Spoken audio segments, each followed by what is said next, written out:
Next up, we're going to move into the Deb and Nicki Minaj link up and the fallout, which came extremely fast. Like they just linked up a few weeks ago and they done fell out all over again just in a few weeks. Good God. Great balls of fire. So, Deb, who used to manage Nicki Minaj at one point in the early parts of her career when she was like first trying to prove herself to Young Money and get out there on the road. Deb took Nicki under her wing, took her on tour, had her working the Chitlin circuit, opening up for Gucci Mane. At one point, Waka Flocka was damn near like security detail for Nicki, taking care of her, making sure she was good, going from place to place. Eventually, Walker ended up putting out his own music. They became a trio out on the tour, not to mention OJ the Juice Man coming into the fold, right? But Deb has always had a soft spot for Nicki, even when she ran and you know, ducked off from the team. She always spoke highly of her, always showed love to her. And although she felt like she was removed from that part of history, she always still remained gracious, right? So they ended up linking up recently. And Deb found herself on an interview, you know, speaking about it. And we're going to pull up the clip of her speaking about the situation, which in turn got her in trouble and into the bad graces of one Nicki Minaj. Okay?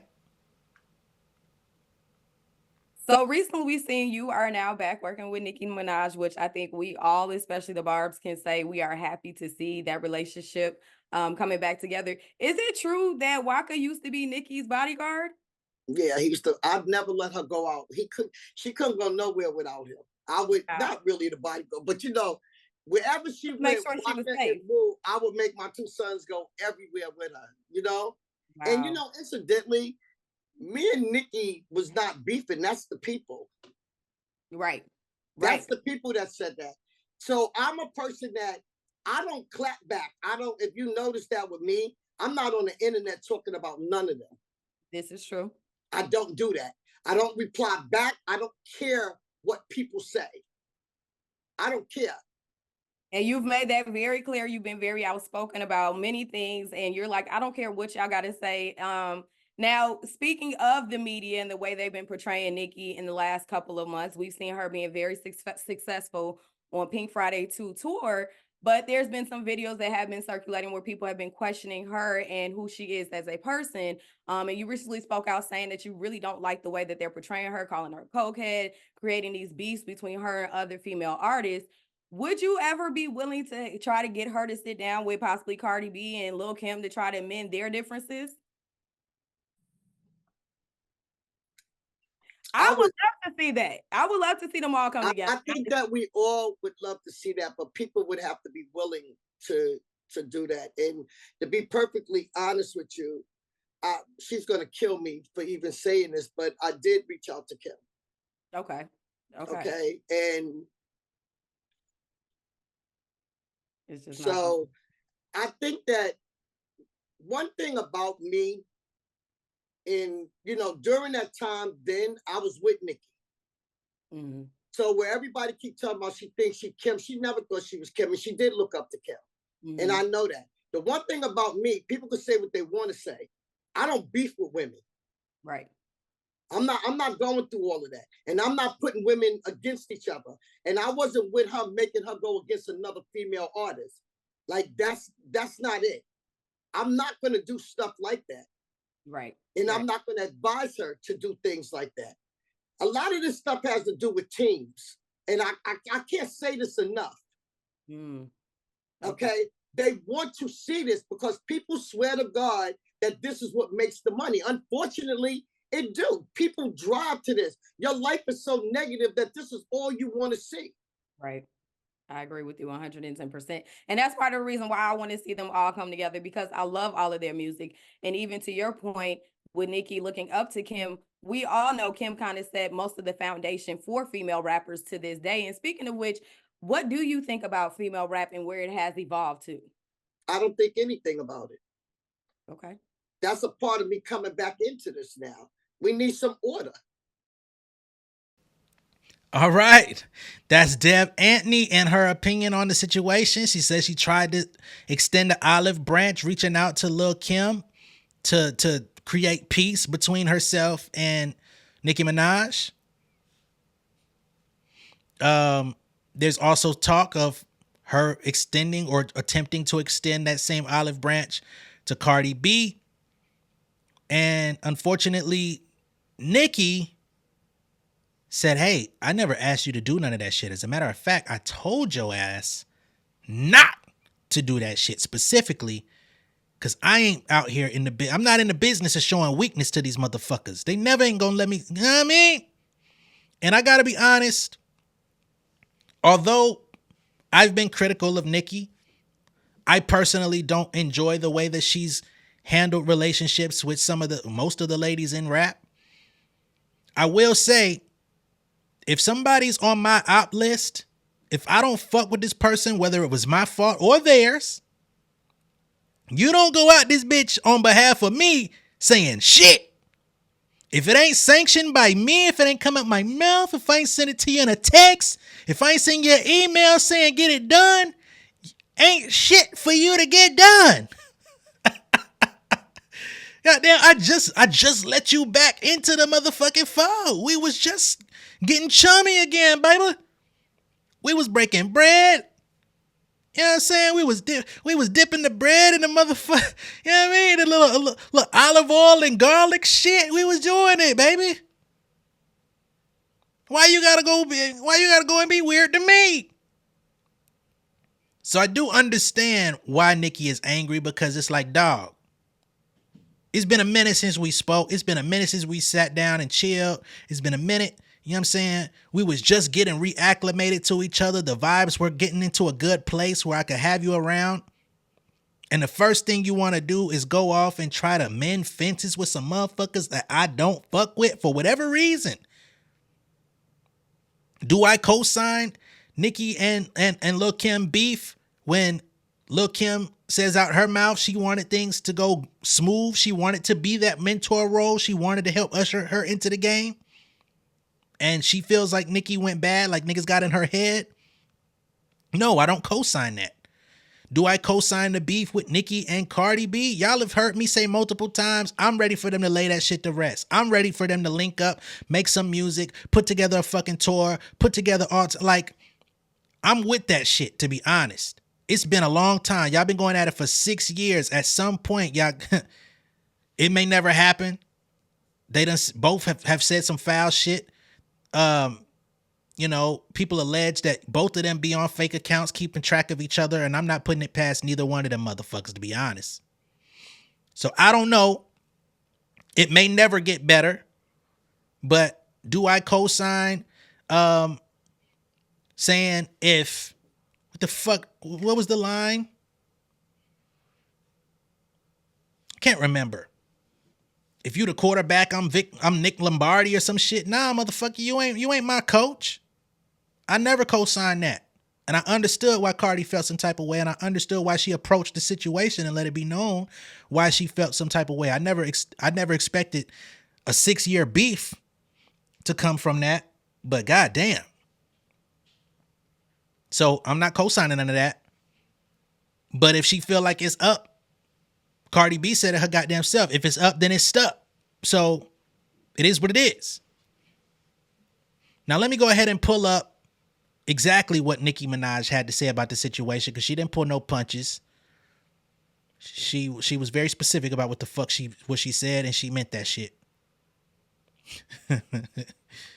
You know? So Nicki came out and said, Deb, isn't it funny how you left out the biggest part of the story? So even on Twitter, when she tweets, she damn near talks how she do on Queen Radio. Isn't it funny how you left out the biggest part of the story? And then she goes into promo. Gag City second leg tour in the U.S. begins September. Next stop, Gag City, Milan, Italy. Previous stop, Gag City, Morocco. Almost 200K beautiful people came out. Then she goes into her next statement. I didn't ask you to do a thing. You told me after the fact, and I screamed on you and told you If you reach out to people now that you're being seen around me, they will think it's coming from me. So to never do that again without discussing it with me first. I said I'd never want that, and that now she'd think that message came from me, which is not cool. She then goes into another promo. Pink Friday nails, Pink Friday 2 fragrance, Loki Nicki sneakers, Loki wear. Highest grossing tour by a female rapper in history, currently top 10 in history, competing for top 3 in history when the tour is done. Oh, Barbs, I love you so. Weird activity with the promo in between statements, but you know, she gonna do what she do. She comes back. She says, so yeah, you laughed it off and said her and Foxy should come out on stage. So she also wanted she wanted Kim and Foxy to come mend fences as well on stage on the Pink Friday 2 tour. I ain't gonna lie, Deb, you trying to do a lot. You trying to pull a lot of motherfucking strings. You trying to be the puppet master. And I ain't even gave you no access to no strings. You just brought something of your own. I don't even co-sign the brand of fucking strings you brought in here. You done brought shoestrings. I want the motherfucking silicone ones. Damn.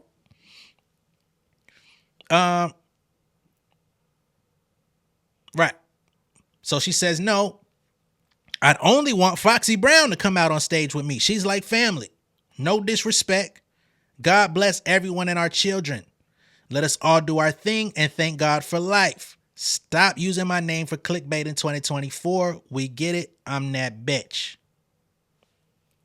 More promo. Pink Friday nails, Pink Friday 2 fragrance, Loki Nicki sneakers, Loki wear it, and she comes back. How dare you? Interviews. Ciao. Woo-wee. This world, man, this world. Love yourself deeply. More promo. I'm not going to say it again. So I think that interview effectively got her kicked out of the fold, sent home. We tried to make it work. You couldn't get it right. We will never work again. Okay? On the heels of this, Miss Deb came out and had a few things to say. She put some stuff in her story. So in her story, Deb said she put a meme that said, never get mad at someone for being who they've always been. Ooh. Be upset with yourself for not coming to terms with it sooner. So to me, that sounds like I can't be mad at Nicki for being herself. I got to be upset with myself for thinking she changed, right? I got to be mad at myself for thinking she would ever want to come to terms with being at peace rather than being at odds with these people. Especially, I think Lil' Kim is the one that's really most important to Deb, right? This is an OG. This is a legend. This is someone who you looked up to. And I've always felt some type of way about Nicki in this capacity where she always gave Foxy Brown the utmost praise and love when her style is mostly Lil' Kim. Now, when she goes into the more gruff shit, I could see Foxy influence. But when you listen to the content of her music, you look at those early tributes she was doing, all of that type of stuff. I'm like, dog, you can't just erase history like that. But we'll keep moving. Deb also put up another meme that said, karma says, when you destroy someone's life with lies, take it as a loan. It will come back to you with interest. That's an interesting piece there. I don't know where the lies are there. Maybe she's trying to say, you didn't tell me not to do that. I don't know. Shit, fuck it. Furthermore, she comes back with another. My goddamn camera. Furthermore, she comes back with another that says, be careful of her. She keeps quiet in the background. She is strategic. She listens. She watches. She chooses her battles wisely. And once chosen, she fights to win. She is one of the dangerous ones. Okay. So I think all of these stories are alluding to the situation. She's going to keep quiet, stay in the background. She's going to be strategic about what's going on. She's going to listen and watch, choose battles wisely. You know what I mean? She's not going to go back and forth with Nicki about this situation. But don't fucking cross me. That's what it sounds like to me. Okay? So there's that. And then a fan comes out and says, Nicki, please, we don't need another hiatus. Okay? I thought this was very interesting because the fans are now asking her not to disappear, to stay out here, do what she need to do. Nicki says, well, thank Lil Debbie. Not Lil Debbie. Deb is damn near twice your age, not Lil Debbie. She says, Deb refused to let me grow up. She think I'm a kid. Her kid at that. I'm grown. And again, I may not agree with all the things Nicki says, does, but in this instance, if it's up and I got and I'm standing firm on that, I don't want you out here thinking that you finna overrule my motherfucking gavel banging when it comes to my life, my career, my beef. You could take your ass home. You could continue your motherfucking show to go try to find the next me, goddammit. I'ma be on this motherfucking tour. So I understand it. I may not agree, but I understand. Right? So I don't know what that means with her talking about hiatus. If she's finna, maybe that's from talking online. Maybe that's from doing the Queen radios, station heads and stuff like that. I don't know. But she says, blame Lil Debbie if I do. So there's that situation. More fallouts. Goddamn. And before I go, I do want to mention JT has announced her album City Cinderella will be dropping on July 19th.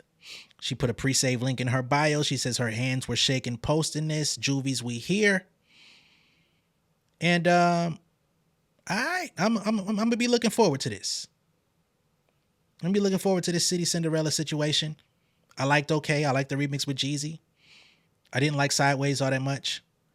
I wasn't a huge fan of No Bars, but it was decent.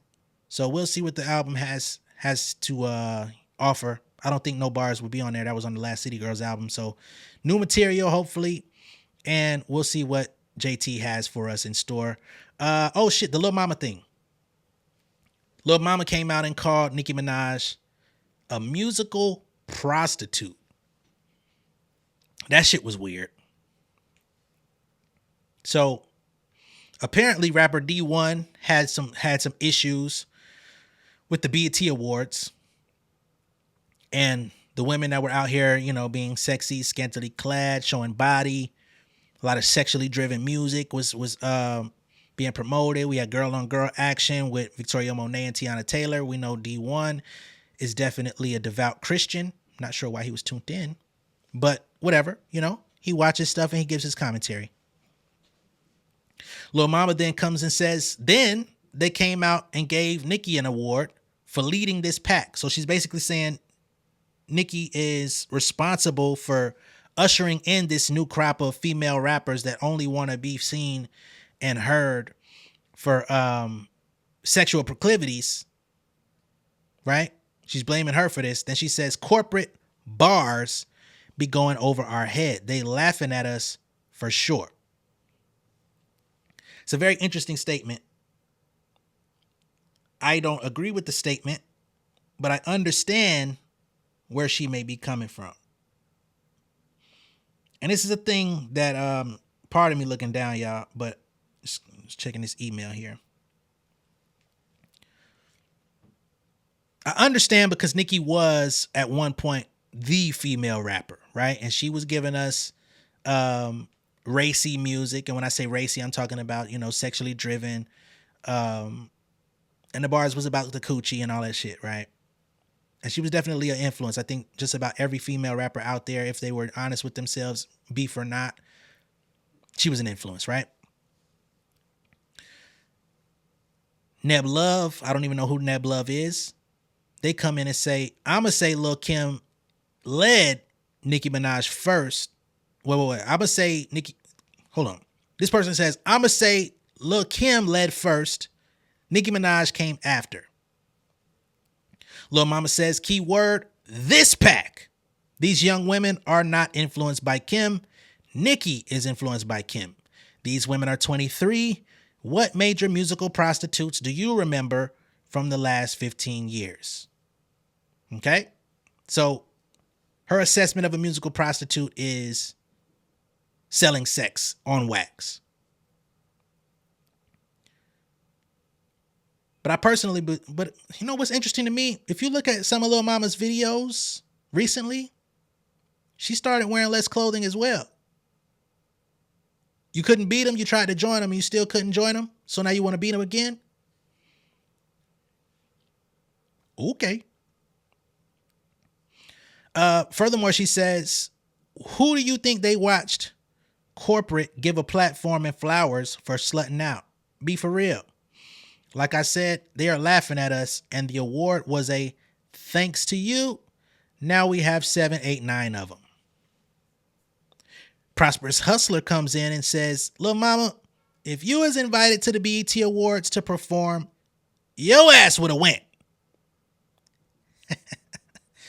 Lil Mama replies to him and says, and that's your response to what conversation again?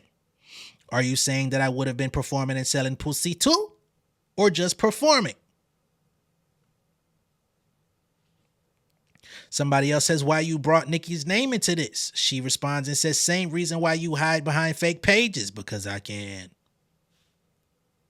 Okay. Sounds like you got a vendetta, Lil Mama. Neb Love comes back and says, I'm saying it started there. Pay respects. Nicki took the baton and ran with it. It used to be options. Now chicks think selling sex is the only option, and there are many musical whores, and the labels are the pimps. Lil Mama comes back and says, I agree there. We're definitely option in style and content. It's all love. God is the greatest, and these women are going to wake up and realize that they are worth more than any price tag. Sometimes we can't see ourselves. We are just living, so I can understand how this happens and feel normal. And initially, I think she was talking about Sexy Red. But I'm not going to lie to y'all. I don't like Sexy Red. I don't fuck with her. I've been trying to not speak on her, but she had shorts on. She had drawers on. Lotto had shorts on. Ice Spice had lingerie on stage. It wasn't the most flattering to me, but it is what it is. Megan, I guess you could call what she had on more like a bathing suit. But she looked good in that motherfucker, so I don't give a damn what nobody talking about. I ain't gonna lie to y'all, not one motherfucking second. Definitely not for no 60. Y'all gonna leave her alone, period. But that's what I got for y'all on this show. Let me know what y'all think of all of this down below in the comments. Be sure to like and share this video. If this is your first time seeing me on YouTube, go ahead and subscribe to the channel. Become an insider. It's so much better on the inside than outside. And I will catch y'all on the next one, all right? Much love and respect, y'all. Enjoy your evening. Peace. King of my city in cul-de-sac. Coming out swinging like soldier rag. Leading my people like quarterback. Boy, I study this shit, I'm an almanac. Had to get up and grind. Knowledge is booming, I'm here to apply. Came with the chip and the dip, it just single the mile. We finna do more than survive. I need my check. Spinning the block for the Gouda. We hitting the jeweler to flood out the net. We don't do beef for computers, I'm straight out the sewer. We come when you rest. Niggas be looking perplexed, so keeping my foot on their neck. No map, I trust my gut for the quest. With drama, I'm fully abreast. I was ready for years and they doubted me. All of a sudden they tell me they proud of me. I've been dropping these haters like calories. Cross them out, I came back with some battery. Stand for my honor, but too raw, no corner. Packing the stick with a drummer. Wanna catch my bad, won't fumble. I done came too far to be humble.